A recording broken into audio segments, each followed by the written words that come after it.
Mayong hapon ni ako karon sa may bakanting lote dito sa malapit sa akong gitrabawan.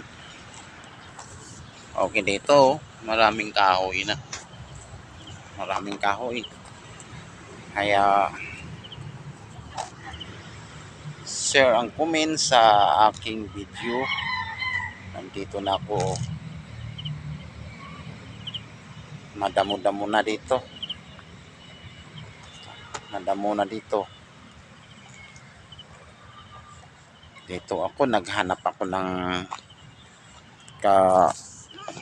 videohan para mai-post natin mamaya-maya. Ito, may mga manok pa tumitilaok.